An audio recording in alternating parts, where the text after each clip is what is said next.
Hello and welcome back to 50 Social Media Strategies. In this video, we're going to be discussing a strategy with the social media site Twitter. And one of the things you're going to want to do is to make sure that your Twitter name is brandable and or memorable. Now, you might ask, why do I want to do that? Well, Twitter names are not easily typed into the search bar like domain names in order to get to Twitter and get to the actual person.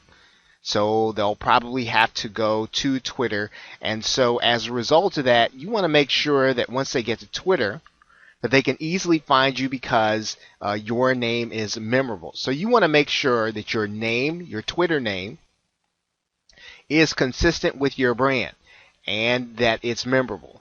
One of the ways in which you make it memorable is if you can get your company name and make sure that your Twitter name is the same. That's one thing. But in many cases, that's not going to be possible if you're just getting started. You will find it difficult sometimes due to the number of characters that you are allowed to have on Twitter. And so it may not be possible or feasible for you to get your own name or your company.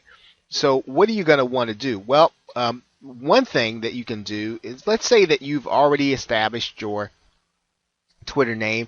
It's probably not that memorable. Maybe you don't have a lot of followers. You do want to try to explore different names that you can use that will be memorable, that people will be able to tell others about if you are going to be tweeting on a regular basis. Now, if you don't have a number of followers, you can change it to by going to the profile section inside of Twitter.